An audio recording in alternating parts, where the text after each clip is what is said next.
আমেরিকায় সরস্বতী পুজোর দিনটা শুরু হলো আমার ভোগ বানানো দিয়ে। এই সবাইকে, আমি মধুমিতা, আমি চলে এসেছি আবার একটা ছোট্ট ভিডিও নিয়ে। আমি কিন্তু অনেক সকাল সকাল ঘুম থেকে উঠে পড়েছি আর উঠে রেডি হয়ে ঠাকুরকে একটু প্রদীপ দেখিয়ে নিলাম। আর সাথে সাথে চলে এলাম রান্নাঘরে, যেখানে আমার আসল কাজ। আগের দিন কিন্তু আমি কিছুটা কাজ এগিয়ে রেখেছিলাম, ওভেনটা মুছে রেখেছি আর সবজিগুলো ধুয়ে একটু রেখেছিলাম।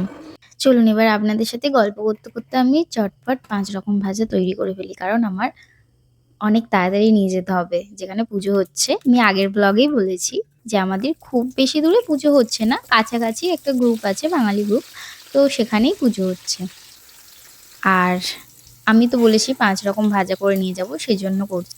আমাদের কিন্তু অনেক সকাল সকাল এগুলো রেডি করে নিয়ে যেতে হবে, মোটামুটি ওই ৮:৩০ নাগাদ। তো যাতে একটু তাড়াতাড়ি হয় আমি বেশি করে কিন্তু তেল ঢেলে দিয়েছিলাম, দিয়ে আর চটপট করে নিচ্ছিলাম।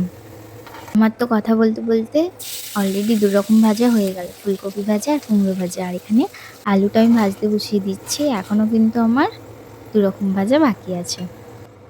বেশিক্ষণ লাগছিল না। আমি ভাবছিলাম মনে হয় বেশিক্ষণ লাগবে, কারণ আগের দিন অনেক ভাবছিলাম যে কটায় ঘুম থেকে উঠবো না উঠবো, কারণ কখনো আমি এরকম দায়িত্ব নিইনি।